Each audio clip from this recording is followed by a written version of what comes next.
Ăsta este un fel de animal, dar nu să-l cunoască oricine. E ceva ascuns în el.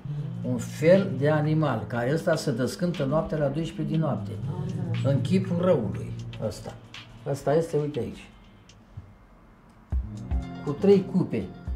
Când fie ori 3 luni, ori 3 săptămâni, până se repară și se rezolvă oamenii. Aici este cu lumânări aprinse, cu sfințenie.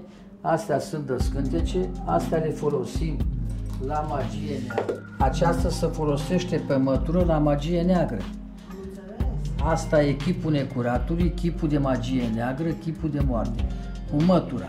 Asta se bagă când e cineva despărțiți la 12 din noapte, la baltă, fac 19 seri și îi aduc înapoi să fie și în altă țară.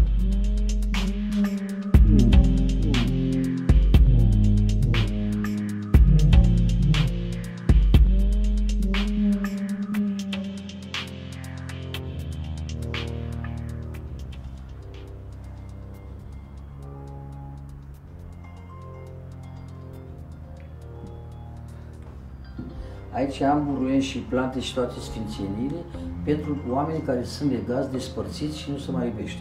Și o fac descântece.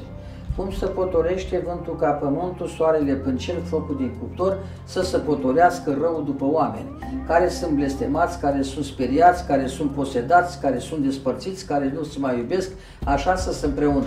Cum să împreună acești persoane amândoi, așa să se împreună acești tine care sunt în prezența mea și în lucrarea mea.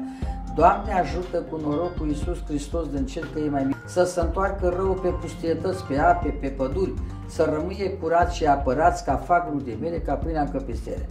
Du-te, oace, și te întoarce ca puișorul în ghioace, pe fața pământului, pe apurii vântului, să se duce pe roavă nescuturată, pe potecă necălcată, de la dușman scăpată, din casa noastră să nu mai dea niciodată.